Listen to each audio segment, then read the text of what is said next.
Welcome to another episode of the Chrissie Mayr podcast. We are on iTunes, YouTube, Spotify, and SoundCloud. And if you're listening to us on iTunes right now, go ahead and leave us a 5-star review, please, and thank you.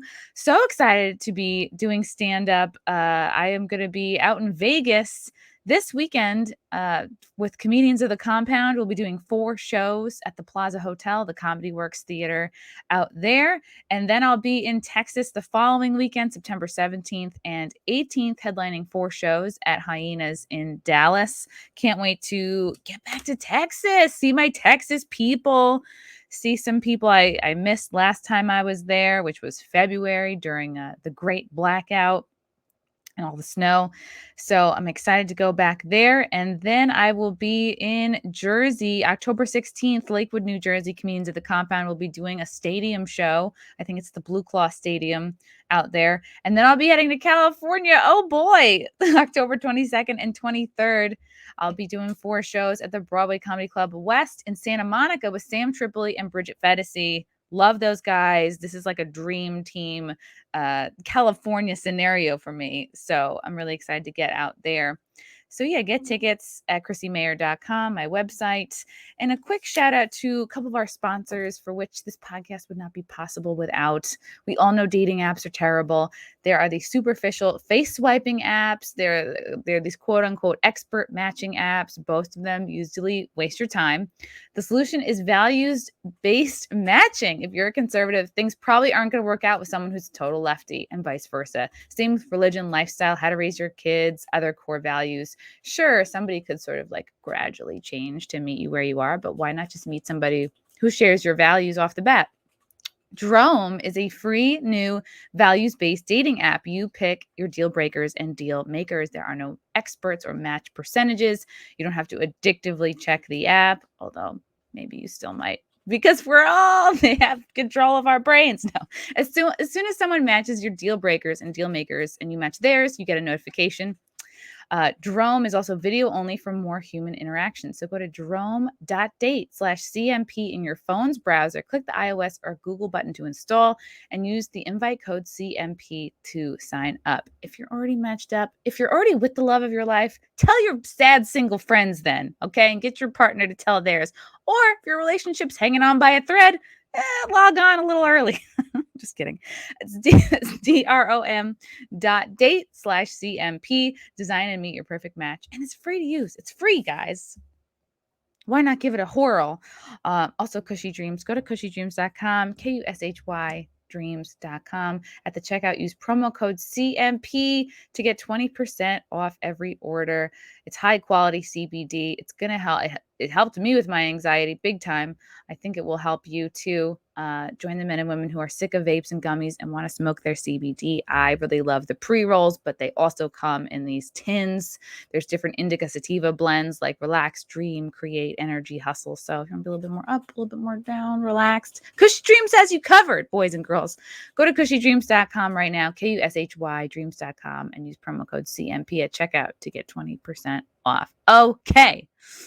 Without further ado, so excited to have her back on the pod. She is the one-man band of TimCast IRL. She is the lone button pusher. She is the lady that makes it all happen.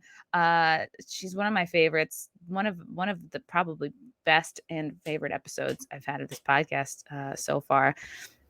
Lydia Smith, welcome back to the program. Thanks for having me back, Chrissy. I'm really glad to be back. I am the one-man band. People call me the tech, but I was thinking about it and I was like, no, I'm the whole production team for TimCast IRL.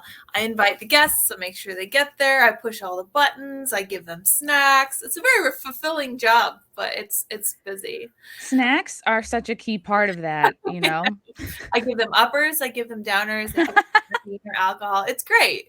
What do you need? Where are your chemicals at? What can we tweak? Yeah. So people will come in and they're nervous, and I'm like, well, here's a little whiskey. Or they'll come in and they're tired, and I'm like, well, here's a little caffeine. I mean, you gotta meet people where they're at so they have a great show. So, we have fun over at TimCast IRL. Thank you for having me back. I really appreciate it. Of course, Lydia, the last time you were on, I really think it was one of the most popular episodes I've ever had. Even like the clips, like people, and I was like, was Lydia in the news recently? everything was like, it was the episode and like one or two of the clips, just simply like on fire, a ton of views. And I was like, I wonder if just Lydia doesn't do a lot of interviews, or if I just got really lucky, or maybe you just have so many simps that you don't know about. I hope not. I hope that's not the case. I tell people not to simp for anyone, and I think that's pretty solid advice, right? I don't like the idea of simping. I don't know. I'm already too much of a downer, but I don't like the idea of simping because I don't like the idea of giving somebody else control over your like emotions and your feelings and stuff. So I'm like, nah, don't simp. Don't simp for anybody. Do you think that simps, like, and what's the difference between like a simp and a fan? Because I'll check through Twitter a lot, and then I'm like, oh, are these simps? Are these fans? And even people love to kind of shit on simps, but aren't they just fans plus sexual attraction? Like, what is? Yeah, I would say they're fans that are a little bit over the top, and there's a little bit of unrequited love in there, which is kind of sad. I'm like, go out in the real world and find some real person to talk to, because I would love to be there for everyone all the time, but no one person can do that. So it's like, yeah, do your thing in real life and you'll feel a lot better. I'm all for showing your support for people you like on the internet, and whether that's financial, emotional, whatever, just engagement on social media. But if it's getting to a point where that is taking away from you maybe finding a good person in real life to partner up with, well, then that's when maybe you should take a look at it. Not like I'm telling anybody what to do, but like I always just think of like, I wonder if guys more fall prey to this, because if they're just, subscribing to, say, like a lot of girls on OnlyFans, and that's their thing. And I can understand, because like girls the successful ones are very good at this. Plus engagement is part of OnlyFans. Right. I understand how they get to feel like, oh, I have almost a relationship going with these girls, and it's time, it's hours. And if that takes away finding something real, someone who's going to be there for you, then that's a little sad almost. It is really sad. I find OnlyFans to be very much a trap, because it lets people think that they have a relationship with the people they pay money to. And the fact of the matter is that if you're paying someone money for their time, and I know you can split hairs and be like, well, you give women whatever, you take them on dates, but it's not the same. And I think we all know it. I feel like if you're giving somebody money for their time and attention, that's not a real relationship. And you should find someone out in the meat space to actually talk to, because online is not real life, thankfully. As your popularity has grown, have you found more guys in your DMs, or even girls in your DMs, like people trying to shoot their shot, dick pics? No, I've actually been really lucky. So first of all, the internet has been really kind to me. Sorry, I'm trying to get my computer just right. The internet has been really kind to me. I haven't gotten any weird messages. I haven't gotten too many weird or explicit messages from guys. And early on, my boss told me to close my DMs, and I did. And that's been good for my mental health. I actually recommend that everybody close their DMs. And if people need to get in touch with you, you can give them like an email that they can use. In my instance, people might actually need to get in touch with me. And I'm sure it's a little bit similar for you. If people want to have you on or whatever, they have to kind of have a way to get a hold of you. But for most normal people, I feel like you're really going to benefit from closing your DMs and really carefully choosing who you talk to and who you let talk to you. I don't know. That might sound a little bit like stodgy, but I really think that the internet comes at you fast enough that you need to be a little prepared and make sure that nobody's going to be blowing up your time. Do you get a lot of people asking you like what your relationship status is? I get people who are disappointed that I'm married, and I'm never entirely sure about that, because I'm like, I don't view myself as being very attractive. I care more about what I think and what I believe than how I look, which I think is useful, because they say that women age like milk. And I'm sometimes inclined to agree. I'm like, Wait, are we talking organic milk? Which can last up to a month. It depends on the lady, I guess. But it's okay. We kind of do. And I feel like a lot of women place too much emphasis on how they look. And then when they hit a certain age, they start to lose their minds, because they're like, oh my gosh, I don't look like I used to. So I've always thought that if you're developing what you believe and what you think, that you're going to age a lot more gracefully, and you're going to be okay with getting older. I view getting older as a good thing, because the alternative is literally dying. So it's like, yeah, I'll I'll take some of that aging over the actual, death. Lydia, I was holding back my shocked reaction, but I had no idea you were married. Like, Oh I yeah, just and I don't know like why yeah, it should matter. But you know what? It's kind of cool and refreshing because sometimes I feel like, oh, do I need to be putting more of my relationship out there? People kind of know me for my comedy and the conversations I'm having with people who I think need to be elevated and hear right. more from. And that's actually pretty cool that you're not like, I wonder if it's more of an expectation culturally from women or even just socially. Like, I am my relationship. Boom. It's the every profile picture is me and my family. And I think I was Yeah. stuck in this hole of looking at because I think I have a 20-year high school reunion coming up, and I'm just looking at everybody's photos just to see if people are even recognizable. And I'm like, oh, all these women with their family, husband. I'm like, oh, like my shit is all just me. Like, Yeah. I don't yeah. view that as a bad thing. There are some people who are selfish and exclusive of their partner, but this kind of lines up with what I think about aging, because I feel like if you're focused on what you believe and what you think, then you're not gonna need to tell everyone, oh, I have like this high profile marriage or whatever. So my spouse is very private as well. He really doesn't want to be in the public eye, so I really try to respect that. I'm like, you know what? I completely get it with all the big tech, not just censorship, but like all the data mining and everything. You can lose all your information. They can learn everything about you. And I'm like, I don't really want that. I know that I have to deal with that a little bit because I am kind of in the public eye, but my spouse doesn't have to. And I'm going to try to keep it that way. But yeah, I'm married. I've been married for almost a decade. And it's a very maturing process, but he's been gone for a lot of that time because he was in school for vet medicine. Now he has his DDO. Aww. Yeah, so he takes good care of our kitty. Now he's getting his licensure here in the U.S. and he'll be ready to hit the ground running really soon. I'm excited that life's like officially starting.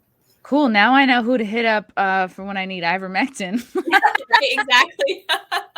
He's like, there's so many reasons people shouldn't take horse medicine. And somebody gave a good explanation on my Twitter because I was like, well, if it is the same active ingredient, but someone on Twitter was like, okay, so there's different inactive ingredients, there's different doses. They don't test this stuff for humans. I'm like, yeah, that I couldn't recommend anybody take anything for an animal. That's something that you only do in like a super end of the world pinch bind. If you got nothing else, then you could take an antibiotic for an animal. But Well, that's just the thing is that the Nobel Prize was won for its uses in humans, right. yet you would never know that from looking at the mainstream media because they make it sound like anyone who's even curious about ivermectin is insane.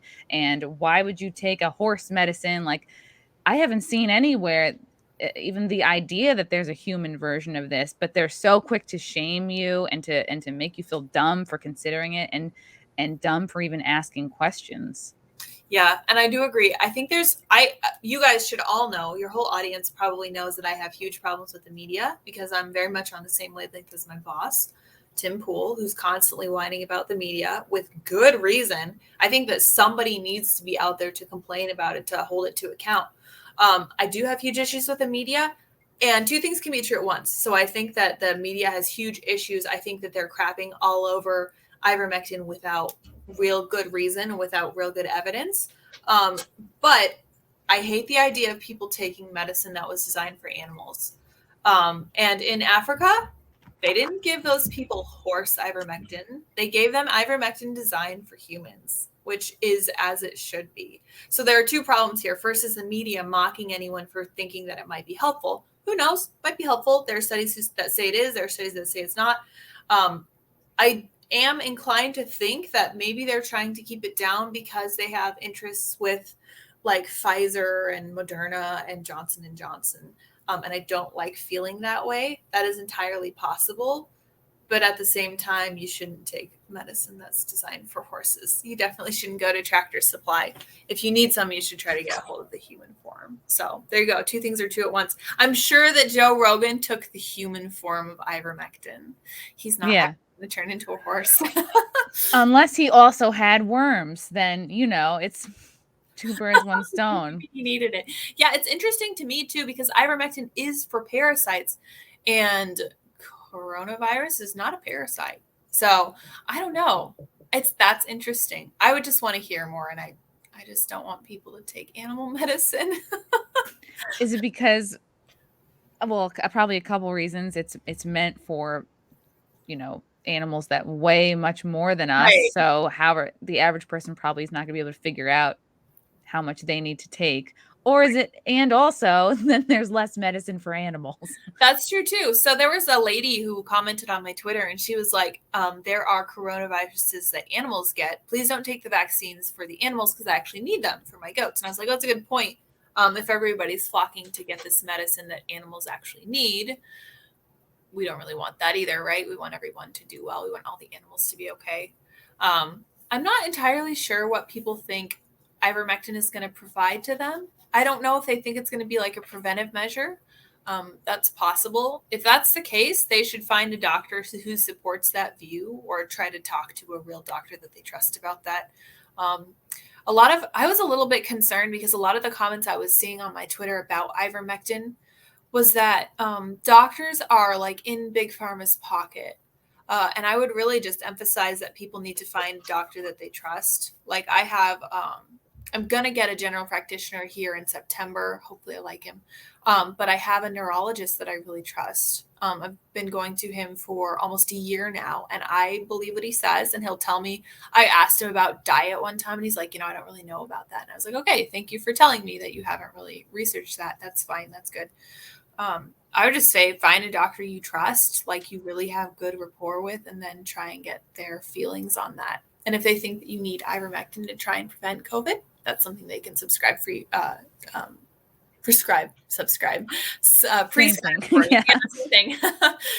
And then you can go and get it like from the pharmacy and do it the right way. But that's my only 2 cents. But everyone was giving me a hard time, and I was like, no, we're not going to eat horse paste. I don't think that's necessary. We're not a third world country, and even there they didn't eat the animal form, so we're okay.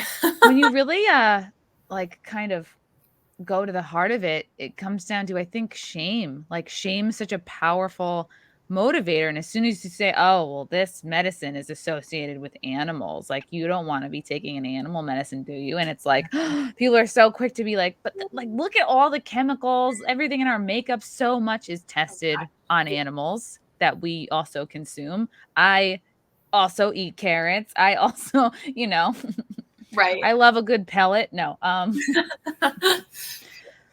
So I don't know. It's a lot of it is like shame too. Like people are afraid of feeling dumb.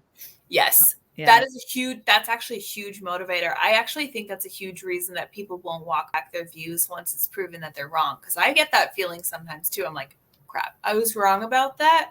And now I feel dumb about it. So instead of tweaking my view, I'm going to argue. I'm going to double down. It's easier. That way I can look like I was right. Maybe I convince other people that I was right all along, and they'll just leave me alone or forget about it. That's not the way to go. And this is actually something that Tim talked about last night. He was like, I'll change my views if I find new evidence that says otherwise. And we were talking about ibuprofen, and I was like, I asked my husband, because he's a vet. I was like, is ibuprofen something that you can give to dogs? Because I want to be sure. Like, I don't want to tell people that you can give your animals something that you can't. Because, again, we're not doctors, and I don't want to be prescribing anything. But he was like, ibuprofen's not good for dogs. One of the medicines that people take that animals also take is Benadryl. I was like, okay, yeah, Benadryl, it makes them sleepy. It's the same for humans. It helps with allergies. And I guess animals get different doses of opiates, but they also do like the morphines and stuff that humans do. So that's good to know too. But I wouldn't recommend giving your dog anything without asking the vet. Just like I wouldn't recommend taking any kind of medicine like that without talking to your doctor, just because there are interactions that we don't know about. And there are chemistry factors that we don't know about either. And I think people look at it and it looks relatively straightforward, but some things about medicine, counterintuitive, and you shouldn't mix certain things and you shouldn't do certain things unless you know exactly what you're doing. But yeah, a lot of that I think is that pride, that fear of being wrong. But I think when it comes to horse paste, it's okay to be a little circumspect and say, you know what? maybe I was wrong about that. Maybe we should recommend, I don't know if you feel like recommending medicine for people. Maybe we should recommend human ivermectin, at least as something that people can talk to their doctors about. I think that would be a good way to walk that back a little bit without being like, oh gosh, I was dumb. Because saying that, nobody can say that. That's hard. That's really hard. And for the media to make you feel like you're dumb, that puts you on the defensive and it makes you dislike them intensely and each other, people who call you out on it. So I feel like if we could stop calling each other dumb, we can make some serious progress, but I don't think we're there yet. And there appears to be such a double standard on who is allowed to update their views given more information. Like you look at someone like Fauci, who is very hard for me to trust just knowing his history, but no one gives, the mainstream media doesn't seem to give him much shit for being like, oh, well, my views have changed given more information. It's being updated all the time. It's hard to know if you can trust him, what he says, even with the most updated information, because anyone with half a brain can see like what his motivation is. Yeah, that's not good. I really wish, this is one of the ideas that I've been kind of developing over the last few weeks. I wish that the government had been super straightforward with us and just told us this is a new disease. And actually, you know what? Donald Trump was actually kind of good about this because he said stuff like, this is a new thing. It might get bigger. It might not get bigger. I remember him saying that because I was like, he's 100% right. We have no idea how big this is going to be. And to be fair, remember those videos that we first saw out of China? Where they were so scary. That was hanging onto their door frames. Yes. Okay, so there's one where they were like being pulled backwards out of their apartments because the government wanted to cordon them off. But there was another one where people like passing out in the street, like they weren't able to breathe. They were like having seizures. We were like, what is this? So that was a little terrifying. So I feel like if our government had stood up then and been like, okay, we don't know what this is. We're going to do our best. Please bear with us because we're not going to know everything right out of the gate, obviously, since it is so brand new. But, reassure people by saying we have our best people on it and we're just going to be straightforward. Because when I worked at the hospital, I used to look at the information about patients, and I used to be terrified about what would happen when social justice came to medicine. That deeply concerned me. And I remember there was one training. You do continuing educations at the hospital. If you work in literally any field, you're going to be constantly updating your knowledge for what's new. And one of the continuing educations that we had was about obese patients. And I don't remember what was said exactly, but it was very much social justice, body positivity, healthy at every size. And I was like, I don't think that's the right way to deal with heavy patients. I mean, people might call me cold and heartless for thinking that, but there is a very important thing to keep in mind, and something that I noticed when I was about 10. I noticed that feminism pushed for body positivity. And I thought, why are they doing this? Because this literally means that women are going to die younger. If you care about women, if you are actually for women's rights and women doing well in the world and making their best selves, then you need to encourage them to be healthy size, not bulimic, not anorexic, but healthy. Maybe well padded, that's fine. Although padded. Admittedly, Americans don't really know what overweight looks like. Right now, I'm overweight. I'm probably about 20 pounds heavier than I should be, but I'm okay with this. I don't even mind because my round face is not who I actually am, and it can change over the course of a few months, so I'm not too worried about it. I do want to be healthy, though. So I'm like, okay, I'm going to focus on what I'm eating. I'm going to focus on what I'm doing and see if I can fix this. Plus, then you have that sense of accomplishment. I lost and I maintained weight loss. I actually lost about 50 pounds and maintained it off for 5 years until they put me back on steroids. Oh, man. Awesome. It's like a blimp. That's good times. But I really do believe that we can't talk about issues like weight, and it's literally actually killing us because we care more about feelings.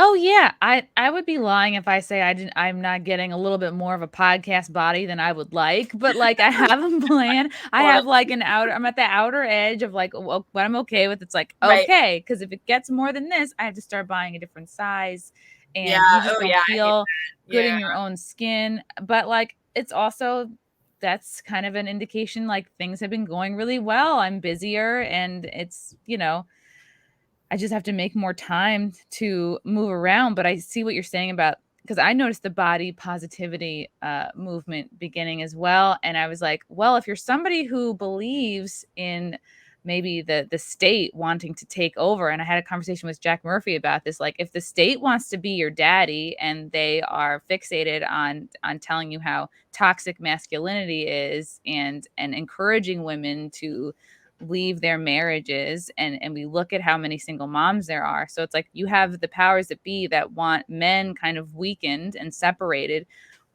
Could these be the same powers that be that maybe want women to ignore being overweight and unhealthy, right? Which might lead them to die sooner, which might leave a bunch of kids available to be scooped up.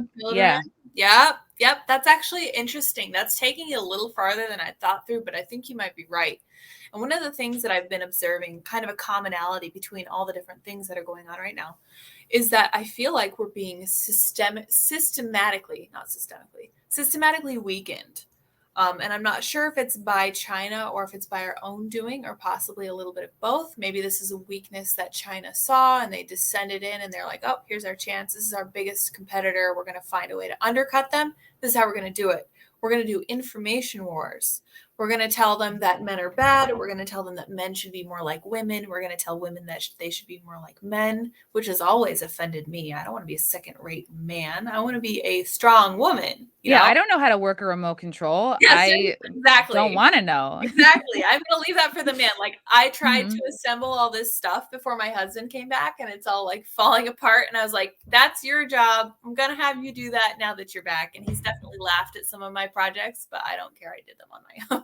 But I was like, no, I'm not a man. I'm not going to do man stuff. And you're not going to tell me that that's what I should do, because I can tell I like being a woman. And I can tell that that's what I'm better at doing than at trying to be a guy. And the fact that they're trying to make men more like women and women more like men is such a sign to me that something is wrong. Like, why are we doing that? Seriously, there's no benefit to either gender by doing that. The most beautiful thing in the world is a male and a female couple in partnership who are doing what they're supposed to do. And you'll know when you see them because it's very uplifting. And it's like they know exactly what they're supposed to do. And they're pulling their weight. And their kids are benefiting. And the world around them is benefiting from it. That's becoming really rare. But I think that if we could kind of incentivize people to do that and make them realize it's a good thing. I don't know if millennials now think that being in like a married relationship is boring. But it's not. It's very fulfilling and it's very challenging, and it forces you to make sacrifices that you wouldn't otherwise. I don't have kids yet, so we'll cross that bridge when we get there, most likely. But that's a whole other set of sacrifices you have to make. And it's like, if you want to be a good person, you need to not constantly be putting yourself first. I do think that's a form of the weakening. Right. And anyone who's been in a long-term relationship knows that that person is a mirror. They're constantly holding up a mirror to you, somebody who is like letting you know about your patterns and vice versa. And like, hey, you're getting in your own way a little bit. Hey, like you have these coping mechanisms that maybe aren't suiting you anymore. And that's the thing. I think that's why, and you can grow so much in a monogamous, not even monogamous, but like a partner relationship, right? Like whether you're having sex with other people or not. But if you have that one partner, but what does culture encourage us to do? Never settle. That getting that, like, marrying somebody or being with the same person is considered settling, or supposed to like continually be hooking up and looking for this perfect person all the while. And like, there's something great about being single because you can always make that great first impression over and over again. And you can, and like that part you're going to crush. Like, you're not going to have to be like, well, the ugly part of me, well, like, you don't want to see me come 6 months because that's when I'm going to run into this issue, or that's, right. I view that as being a huge upside. Oh, hi, little buddy. Who's this? Oh, this is Waffles. Oh my gosh, you named him Waffles. That's a great name. I wanted Luke Rutkowski to name their German Shepherd Waffles. Oh, she is like literally an ankle biter. She bites everything. Like, she'll bite the socks off my feet, and she's always there for you. No, she's so good. But I love Muffin also. There's 3 dogs now in this house. So are they all named after like baked goods? Yes. Yeah, Cookie, Muffin, and Waffles. Waffles was originally Brandy, but someone thought that was too much of a stripper name. A little bit, maybe. It's also Yeah. an alcoholic name. So I think Waffles is a good, family-friendly, soft, squishy name. She's very squishy. Squishy. She's derpy. She's like not the smartest, but so is my cat. He's very much the same. He likes to eat salad for some reason. Aww. Yeah, he's aggressively affectionate, which is why he's in the other room. I would love to show everyone him, but he also likes to walk across my laptop, so we won't bring him out. Show us your cat lids. Oh gosh. I might bring him out halfway through if he's gonna be. We'll see what he decides to do. But yeah, being in a partnership, I think that people don't like the idea of being held accountable because it's challenging. And I have friends who hold me accountable who are really good about that. And they're like, well, you do this. And I was like, I do. I didn't realize that I did that. And they're like, yeah, I've seen you do it before, like multiple times. And I'm like, oh, okay, I'm going to try to stop doing that. But it's so great to have that outside perspective and to take it seriously enough that you're not going to get offended by that. But I feel like everyone gets offended. It's the age-old complaint at this point. Everyone gets offended by everything. That's not a good way to run your relationships. That's another thing that's really going to weaken you because you can't get offended. I can't get offended if people tell me that I'm getting round. If it means that I need to pay attention to how much I eat and how much I move, I need to view that as, even if it hurts my feelings at the time, I need to view that as a net positive because someone cares about me. And they're actually going to be like, hey, you should be healthy. I want you to be healthy. I want you to make sure that you're in the weight range that's best for you, good for your joints and your brain and everything. So, but we don't like that. That's unpleasant. Yeah. And it's the thing is like the government doesn't love you. Like they're not going to, they don't want you to get stronger and better. It's almost like they want to weaken the strongest people. And what's the best way to weaken men? Like tell them they're toxic and everything they do is wrong and they're responsible for the worst parts of history, and then take the women they might be attracted to and try to convince them to, I don't know, but they don't need men. Yeah. For one thing, to convince a group, to convince a gender that they don't need another gender, I think is an egregious sin. That makes me really upset because we work so well together. And if you look at the weaknesses men have and the weaknesses women have, and you compare them, you're like, well, it's almost like we perfectly match each other because women tend to be too agreeable. Men can be too disagreeable. You know, men can be too rough. Women can be too gentle. Women emphasize safety. Men emphasize freedom. Like, you need a balance. In your own country, you can see how much you need that balance. And there is this working theory that what we're seeing right now with all this super protectionism and all this really careful safeguarding of health and everything is very much a sign of political feminine political pathology. Oh my God. Yes. Yes. That is totally it. Because we're not as much wading into full-on wars anymore, but we are suffering from too much security, which is something that our founding fathers warned us about. Like anybody who sacrifices freedom for security will deserve neither and lose both, I think is what they said. It was kind of cutting. They were like, you don't deserve either and you're not going to get either. You're going to lose both of them. So I think they were right. And I think that they recognize the potential of trying to. One of the things I've noticed about living in like a liberal democracy is that it contains some of the seeds of its own demise. I don't know if I noticed that too, but we're tolerant and we'll tolerate ideas that will undercut us. And we foster free speech. And sometimes free speech will convince people that free speech is a bad thing. So it's something that I think the founding fathers were aware of when they said things like, you need to not try to be too secure and too safe. You need to be okay with a little bit of danger. And more than that, you need to be prepared to tackle it. So I think that we know now that we're not ready to tackle danger. So we're just kind of going to hide away. And that's not workable. That's not tenable for the long term. So I wonder if that sort of masculinity in politics or lack thereof was one of the reasons why people liked Trump so much and really couldn't explain why. We're like, ooh, we got this burst 4 years of like a man. A real man. Absolutely. And then they're like, let's stamp that out right away. Well, I'm gonna get to some of these super chats before I forget them. I don't know if Candace Horbox is still in the chat. Shout out to Candace. She has a great show. Matthew Hammond, can we get Ari Hassanaj who was putting up the posters at NYC businesses saying they do not discriminate on vax stats? Yes, I'm having him on tomorrow at some point. Good for you. That's exciting. I was like, I don't know this person, but I am so fired up about this cause. Someone tweeted, I think he tweeted at my boss, and I actually sent it to my boss, and I was like, yo, just so you know, this is the guy, because Tim shared the video of them going around. I think that's great. I love the idea of if you go around and like give people an easy way to get involved, yes, to do it. I think that's great. That's what we need. We need more people who are willing to do that. It's pretty cool. It's really smart because the things he was printing out look official, and it's not just about the old jabberoonie. From Josh, oh my gosh, I've seen fathers screaming and begging at the doors of abortion clinics not to kill their child. Imagine how it destroys them. Okay, this is something we were planning to cover anyway. Because I know, Lydia, you had some hot takes recently about the topic. I have apparently very hot takes on abortion. I was raised in a conservative house, but I have 100% made being pro-life my hill to die on because I think it is very important. I love and appreciate the idea of standing up for people who don't have anyone to speak for them. And I think that you can't find anybody who is more voiceless than someone who literally, doesn't have a voice box or can't form any kind of words. So the concept of speaking up for unborn people is really positive in the current culture. It's also extremely rare. What I ended up concluding about abortion is that it is a cultural problem.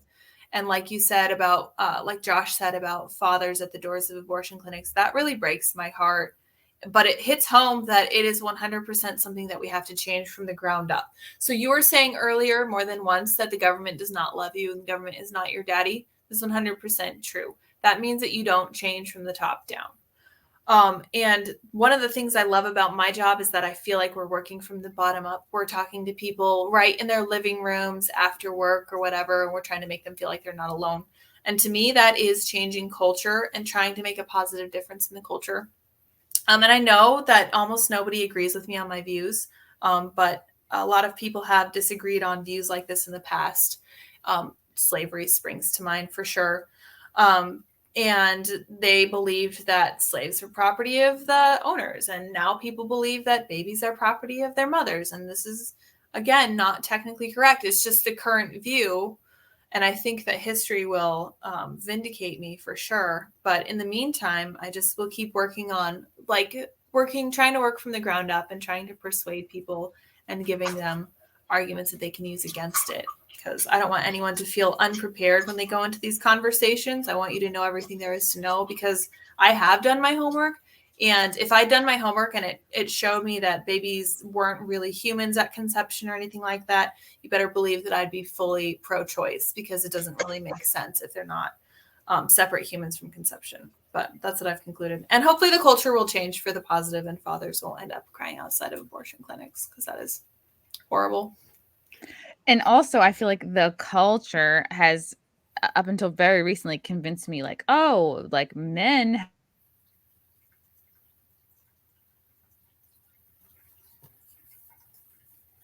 Right? It's like everything I've been fed over the years. Like most guys, oops, I just wanted to eat it and beat it. I just wanted to and then it's part of this mentality that feeds feminism and like, oh wow, men don't care about me. Like I had a spicy tweet too. Like I think it was something along the lines of like, if women picked sex partners as if they were picking the father of their child, you would probably pick better. Yeah. And men who weren't picked would probably go, oh, I guess I need to step it up and get a job and like move out of my parents' house and like be more of a catch, right? And that's the thing is like we all have slipped and just.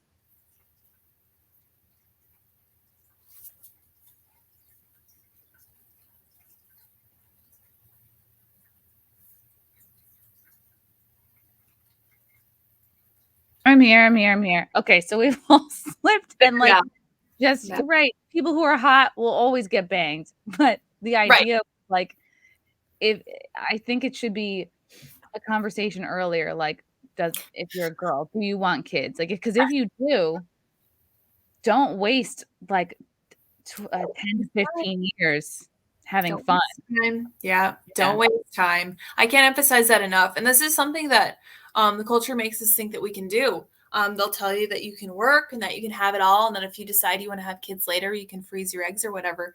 You don't know if that's going to work. The best way to do it is to do it the way that humans have always done it, is to be serious about your relationships right out of the gate and to treat everyone that you date as a potential marriage partner. And one of the things I've always done that people may not know about me, which shouldn't really surprise anyone, but I've always been exceedingly careful about doing things like taking birth control. And I think that every woman would benefit from taking that step, from thinking literally like 2 weeks in the future, right? And being like, okay, I don't have a baby. I can't have a baby right now. Can't afford it. I got a lot to do between now and then. Cool. So what I'm going to do, I'm going to get an IUD. I'm going to be on the pill. I'm going to make sure that my partner uses whatever prophylactic they want to use. We're not thinking that far ahead. And I think that women have really come to view abortion as a form of birth control. And I think that it is fundamentally different. And this is something that Jen Psaki mentioned. She's like, this is a very difficult decision. Why? Why is it a difficult decision if you don't think that that is a little human life inside you? That shouldn't be that should be like taking, the morning after pill, which I'm not sure what I think about that yet, since I do believe that humans are, alive from conception. But it shouldn't be any different from like making sure that you don't get pregnant to have an abortion, but it's not. And everybody realizes that. And that means that everybody should think deeply about what they're doing. I think part of the problem is that people just don't plan ahead at all anymore. They don't think past being the life of the party, which is going to bite us down the road for sure. And we're already seeing that. Yeah. And just the women that I know over the years who've had abortions, like luckily I was never even put in a position to have to make that choice, because I honestly think you don't even know where you stand till you're there. You don't know. But it's horrible. I know women who have really wanted children that have had to get one because the guy they were with, like that was the moment they realized the guy wasn't serious about them. Man. And like I'm just like, imagine really wanting kids and you have to, in your mid-30s, get an abortion because this guy's like, well, yeah, you should really do that. And she moved off like by herself, moved back to Texas, was like, I guess I'm going to try to do this on my own. It was just really sad. And as part of my tweet, I was saying like abortion kind of encourages, I said allows, but I guess what I meant was abortion kind of encourages women to waste time with guys that maybe are not really worth it. Because if you have like you could just push a garbage disposal. That's a horrible way to put it, but That's like a pretty bad metaphor, but we'll go with it. You think of it like it's like this willy-nilly, no big deal thing. Oh, it's healthcare. Like, I don't think it's healthcare. I think this is something that you could have different. First of all, it's something you could have avoided. And second of all, to think of it as nothing more than something like flushing a toilet. If that is the case, then Jen Psaki wouldn't be saying it's a difficult decision. As far as I'm concerned, that's just the bottom line. Everyone knows it's a difficult position.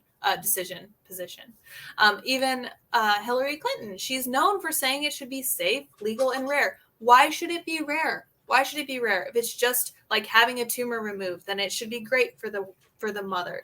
It should be rare because you know that it's wrong. I'm sorry, on some level you have to be like, oh, there really can't be anywhere else that a human comes into existence, if not conception, because there's nothing during pregnancy. You start the ball rolling, and then the ball is rolling for the next 9 months, for the next, however many years. And if you remove the ball being started rolling, cool, good for you. If you don't want to have kids, that's a way to deal with that problem. Instead of starting the ball rolling and be like, oh, holy crap, I got to stop this. I got to find a way to make this not happen.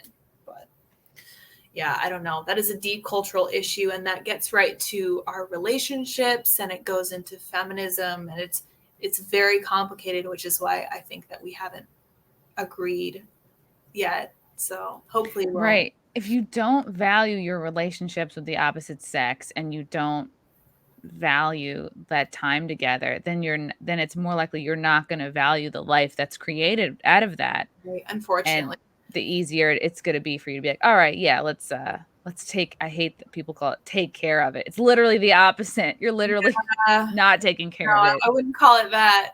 It's a little bit like those studies that say that people who eat avocados are going to live longer. That's not necessarily true. It's possible. In fact, what I think is probable is that the type of person who wants to eat an avocado for their health is going to be the type of person who's taking other steps to not be unhealthy and die early. Just like I think that someone who chooses to have an abortion is probably also the kind of person who's living what we used to call in the hospital high-risk lifestyle, whether that means drugs or just being promiscuous or not taking their relationships seriously. Very sad. That is the whole culture. The whole culture is like that, this immediate gratification, convenience, instant hookup type thing. Distressing. But trying to solve the problem of abortion would mean solving like 58 other problems. So hopefully we can get there. But Right, because in order to get on the same footing, we have to have the same value system. Right. And we have to think that something like being married is good. We have to think that having kids is good. We have to think that children are a blessing. And we have to think that we're up to raising them, which means the economy needs to be good. We can't be drowning in student loan debt. Like, I understand everything that comes into this. I had a conversation with my mom who's she's, I wouldn't say old fashioned, but she's definitely conservative, way more conservative and way more religious. And she was like, I just don't understand why girls don't want to stay at home with their families. And it was a very compassionate comment. And I was touched, but I was like, Mom, we can't. We really can't. Like, we have to worry about all this stuff. Even now, I mean, wages are going up, but I was commenting to my husband just the other day. I was like, man, I wish I could just make, $40,000, $30,000 a year and be fine and have everything be taken care of. As far as I'm concerned, that would be better. And I think that's kind of what, like, you're approximately my age. You're a little bit older than me. But I think that's what our parents were raised with, was being able to go out without a college degree and earn this kind of living that enabled mom to stay home and take care of kids. And I think that was better. I'm really sorry we've lost that. I feel like the whole structure is just a house of cards, honestly. It's not the way it should be. But. Right. Like, you need to have two incomes just to be able to afford childcare. But wait, if that's something recently my brother and his wife, they realized, like, hey, it would make more sense for actually my brother to stay home with the kids. And he's been doing that for about a year, which I never, if you had told me when we were little, like growing up, like which of the kids is going to quit their job to stay home with the kids? Oh God. Like, I think that's great. Yeah. That's great, though, because he's such a good dad. The other thing we're finding is that you don't want to give your kids over to these people. Did you see that Project Veritas thing with the actual? Yeah, the whistleblower and the teacher. That seemed not even real. I was like, is this a cartoon? Yeah, like, is stereotype in person. He had the tattoo. He had Ingsoc from 1984 tattooed on his left arm. Ingsoc is I think it's the form of socialism that the party, the evil, horrible dystopian party uses in the dystopian novel 1984. He loved it. He had it tattooed on him. And I was like, so he's the poster boy. Yeah. Literally the poster boy. And he's like, oh yeah, I'm going to turn all these little kids into revolutionaries. Your brother did the right thing. I think staying home with the kids for sure. And hopefully being able to keep those teachers accountable, because holy shit. Yeah, they're still pretty young. I think they're like 4 and 2. Aww. Yeah, but I know he wanted to, like, I know that our childhood had, and I know that he wants to do a better job than my dad did. So I think he's such a good dad. I missed him so much. All right. I want to make sure I don't miss all these super chats. Derailed with correct. I can't pronounce that. Question for both ladies. Would either of you try to get Jason Stapleton on your shows to discuss the Nomad Network? I haven't heard of the Nomad Network. I'll have to look him up, see if he's interesting, and then I can pitch him to the boss. We have to see if he's interesting, Derailed. We do. We have to vet him. It's part of our job. It's part of my job. Sunny James. I'm an alcoholic and my pit is named Brandy. She's 13 and dying. What breed? What breed is kid friendly and a good guard dog? Lyds, your husband is a vet. Any suggestions? A good guard dog and good with kids? That's kind of a tricky combination. I think. Maybe a golden doodle. Yeah, I was going to say something golden, like maybe a lab. Because I know that they're good guards and that they really, I would say a mutt, honestly. Let's say go to the shelter and see what dog vibes with your kids, for sure. I'm sorry Yeah. about Wendy. Okay, from Furby Slayer, liberalism tolerated the communist takeover of academia. Feminism is taking over entertainment. Conserving the original values is more important. I'm inclined to agree, but one of my biggest bones to pick with conservatives is that they say they're conserving things and all they're doing is saying, okay, in 10 years we'll get to it. Literally, we'll be fine with all this in 10 years. Just give it time. They got watches, we got time or whatever. Yeah, Democrats will outweigh you. Progressives will outweigh you. They'll just hang in there until you're okay with their views. Ooh. We need to have our own ideas and push back that way. We do both of those things. It's going to be hard, but we can do it. David Ho, please have detrans such as Waffling Willow on. Oh, okay. I'm not familiar. Heard of them. I have heard of Buck Angel. I hear good things. We had Blair White on a little while ago. That was a really fun. I love Blair. It was fantastic. Really fantastic. Super role model. Like the people who have transitioned to women in good faith, honestly, let's be real. They work very hard at being women, and I respect that. They work way harder than I do. It's expensive. Oh, yeah. Tell me about it.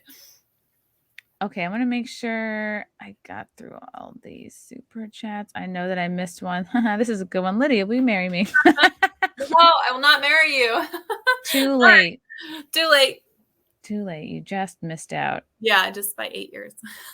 I think back to if someone were telling me the things that I'm saying now. I mean, I never expected to be kind of more pro-life. Because I was, in my 20s. I just was like, I think if I really dig deep enough, I think it was because like I wasn't sort of really with anybody in college. Like I didn't have a serious boyfriend in college. And so it's when you don't have someone, it's so much easier to be like, burn it all down. And then as I got a little older, it became more, God, I don't make enough money to raise this kid on my own in the event that the guy leaves, which I believe he will, because I've been raised to believe that that's inevitable.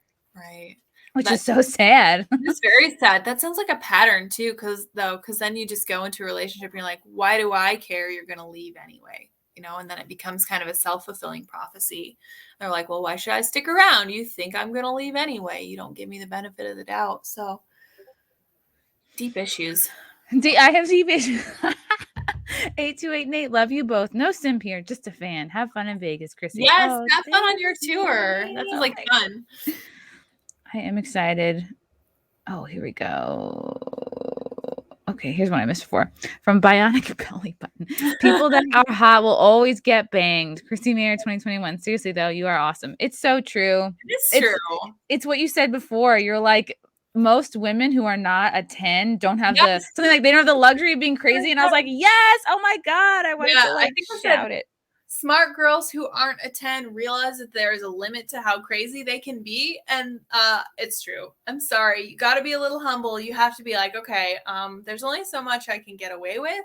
And if you're with the right person, you're not going to be able to get away with a lot. Like there's a little bit of wiggle room there, but it's like, nah, they're gonna call you on your bullshit, which is exactly how it should be.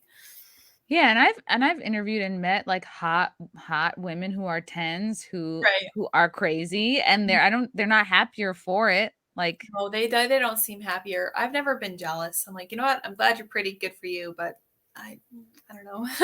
It's okay. Enjoy it while you can, bitch. No.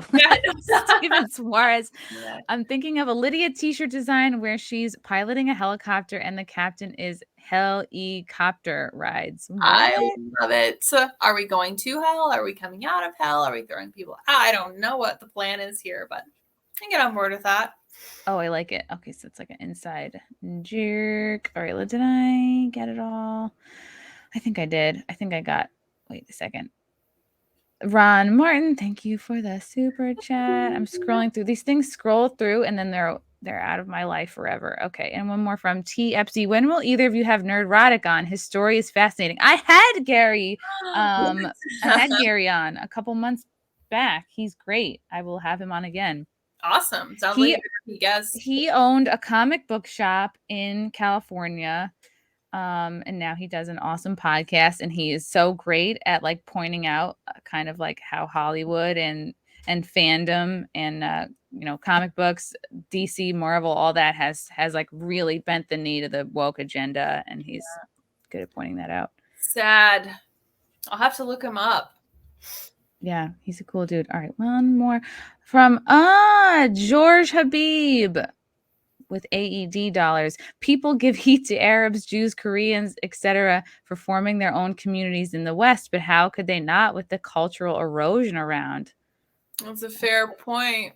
If you can build a strong community, but the secret about the US and the magic of living in America is that it matters less where you're from, and it matters more the fact that you're an American and everybody can come together and be cohesive. Unfortunately, I do think that we're losing that, which makes me very sad. I worry about the future, but I don't know how to fix it. So I do sympathize with wanting to make your own communities. Yeah. Sonny James, I was an exception to the rule. My husband is very hot and dedicated, and I'm a fat Italian that shaves her mustache. However, exceptions don't make rules. Well, at least you're shaving. I'm happy for her. She sounds like she's in a good place. I appreciate that. You know why? I bet Sonny can cook. I feel like yeah, these Italians, man. They know what's up. That's the deal maker right there. In hot water, ADV China on TimCast. When? Lewis Rossman, Cumia. Oh, yeah, Cumia would be good to have. Yeah, would be interesting. I have invited. Okay, so this is what I run into constantly. I don't know if you guys know what goes on behind the scenes, but I genuinely feel like I've hit every single person on Twitter up at least once. Whether I have to go through and get an email or if I have to find somebody that they follow who can hook me up with talking to them. I've invited Louis Rossman. He seemed interested at the time, but I also know that he's really busy. And I'm hopeful that his store is doing well, because when I was hitting him up, he was facing like super problems with with the city. I think it was in New York City. Wow. Yeah. So hopefully he will. Yeah. Yeah. Lydia's working hard, guys. She's constantly reaching out. 7. I'm salaried, baby. I'm never off the clock. So. It was so funny. I saw your tweet about like the Taliban, like the Taliban don't respect BLM. I'm like, what? They're painting over a George Floyd mural. How could they? I was like, we're living in a simulation. That's all there is to it. Like the Babylon Bee needs to stop writing this simulation now. It's too much for me. That is crazy. I am genuinely glad that they painted over the George Floyd mural. I don't think that was fitting in a fucking Middle Eastern country. You can't, and this is something we've talked about on the show. You don't just walk into another country and say, hey, we're here. You're going to do exactly what we do. Those people are not the same as you. We are all human, and that's fine. But they have deep, serious cultural differences with us that I can respect and appreciate. I don't like all of them. Some of them are very horrible by any standards, but you can't just waltz in and be like, you're going to do what we do now. That's never going to happen. So you need to be a little realistic. But US did not do that. So it's time for us to back away. Okay, we have someone who is critical of Ian in the chat. Lyds, please fire Ian. He slows conversation and regresses the show. It's frustrating to watch as he struggles with basic English. Let's move past that. I like Ian. I like Ian too, and I will tell you this right now. I do not fire or hire anyone at the company, even though I am, I think, the senior employee. And I would not want to. I don't want that responsibility. And I would never fire Ian in the first place, because we love Ian because he offers a point of view of somebody who's not as engaged with the news and current events as most of our audience is. And this is something that I feel like our audience needs to keep in mind, because not everyone lives in the world we live in. Like most of us are super on Twitter. All of us obviously are watching YouTube and engage with people like Tim Pool, which means that we forget sometimes that there are people outside our sphere, people who we are going to need to talk to. So if you take these ideas that you think are so wonderful and grandiose and you take them out into the regular world and you can't make like a normal person understand and appreciate them, you're never going to make any progress. You need to be able to go out to somebody who doesn't really run in your circle and be like, okay, this is what I think and this is why. And I think that you can watch Tim kind of break stuff down for Ian, and you can listen to Ian's questions and be like, okay, so this is what somebody who's not super in on Twitter and not super up with current events, although he has gotten, like, he's really gotten way more plugged in with current events since the show, since he became like the co-host.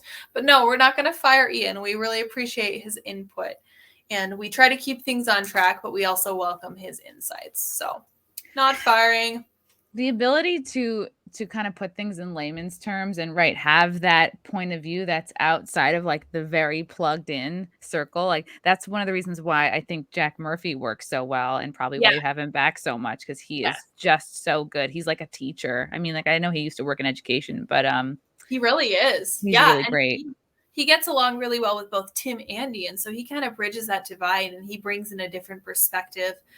When Tim and Ian just cannot see eye to eye, I'm like, they're just arguing in circles at this point. And I recognize that sometimes they do that, but that's a really great opportunity for whoever the guest is to be like, okay, well, here's a new perspective. And then both the guys can learn something new from that. So I view it as a very, like a good learning experience for everybody. I think it's a great thing. And I'm happy to have that voice. I'm concerned if we rule out the normal person's voice, we're just going to become like the left. We're just going to be an echo chamber full of people who only agree with us. And I do not want to be like that. Yeah, absolutely. Okay. Alternative JK, what's your take on men being, quote, vulnerable? I don't know. It's vulnerable. It looks like vulnerability to others. I think I think the umbrella term is like honesty and being present. Right. And if you're there, if you're being present and honest with yourself and the people around you and who you love, sure, one offshoot of that could be vulnerability. It could also show its face in terms of like, I don't know, opening up more, talking more. It could also, maybe you cry more. Maybe you talk about your childhood more. Maybe it means like you're allowed to do the things that you think you're not supposed to do, like pursue your interests that maybe are not related to like making money for the family, or being free.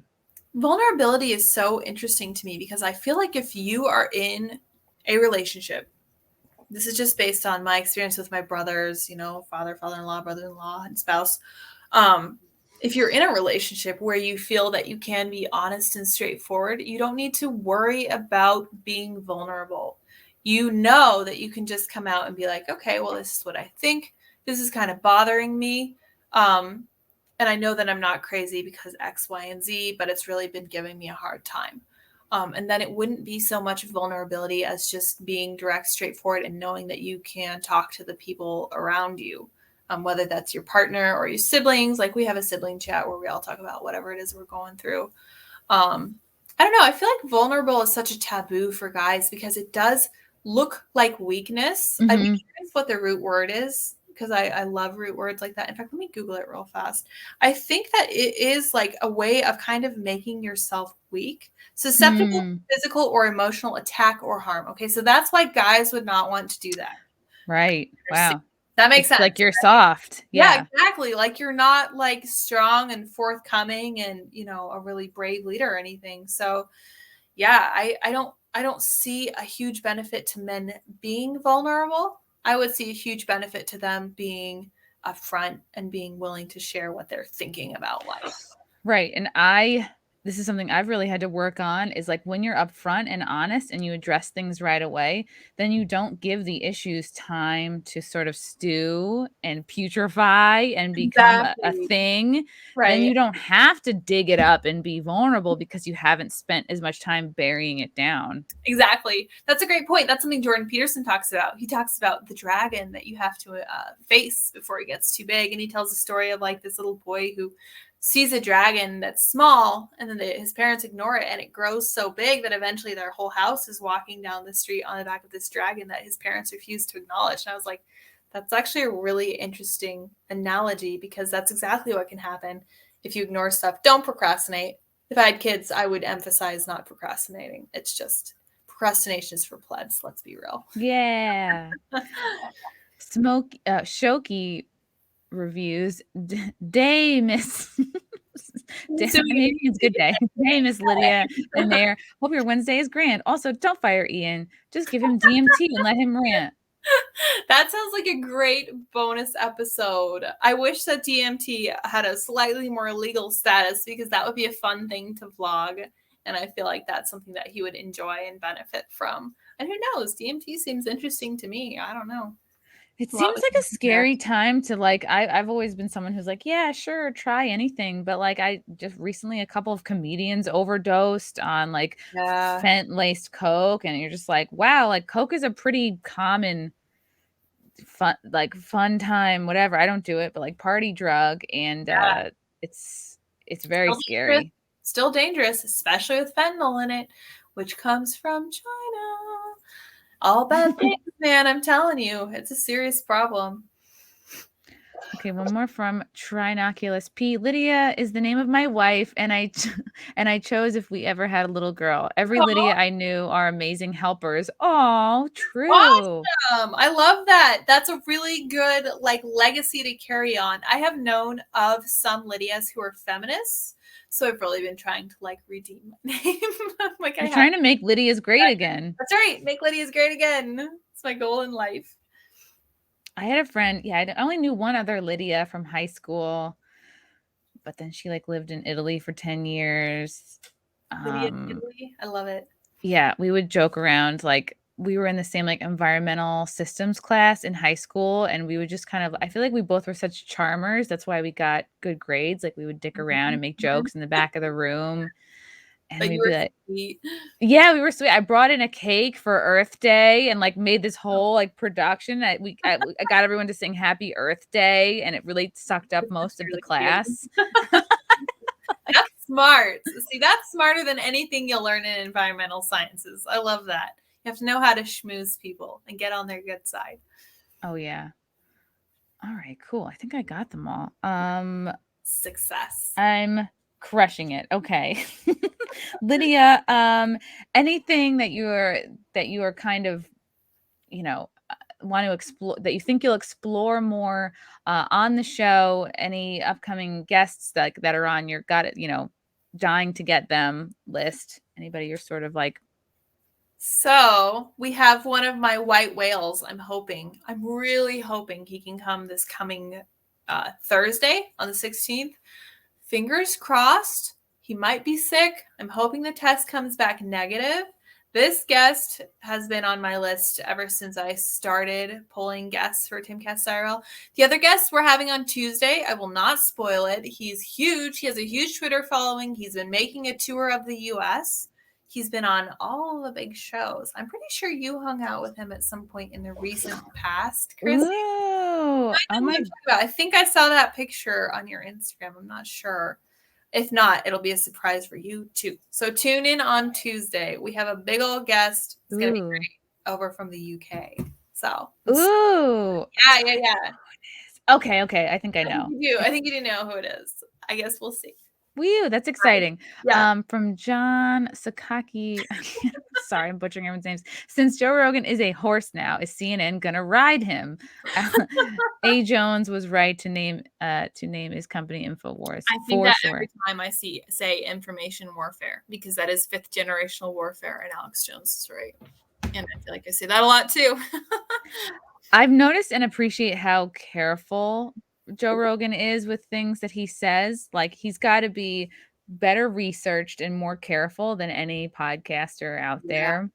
Yeah, that's part of the reason we are like, talk to your doctor. Don't do anything crazy. Like you have to be really cautious about what you say. You can't even make jokes anymore, at least not on YouTube. But yeah, Joe does a really good job of being like, be careful. Don't do anything I wouldn't do. And I don't think he's compromised too much of how he really feels, like his raw emotion. I think he just knows how to phrase things in a way, like he knows, all right, everyone's out to get me. So fuck it. Slight adjustments, but also not compromising. Yeah, meeting him in person was interesting because he's just exactly the same as he is on his show. That's just who he is. It's exactly the same with Tim, honestly. Tim is just the same on the show as he is in person. It's great. Yeah.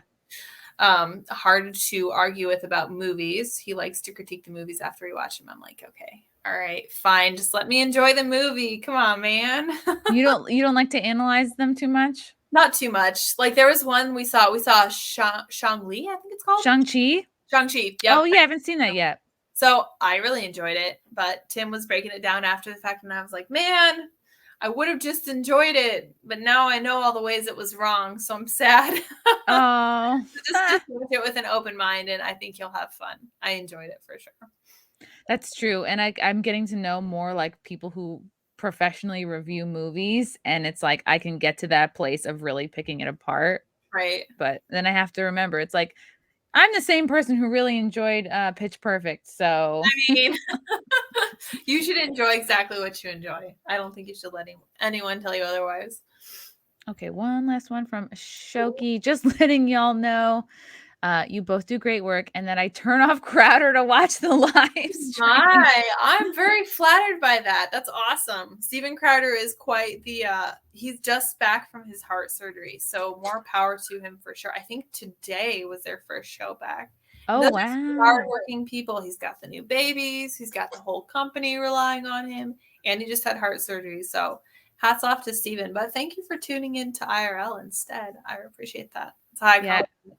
I keep telling Dave Landau when it's just him, he needs to call it louder with Landau. But yes, I love that. That's great.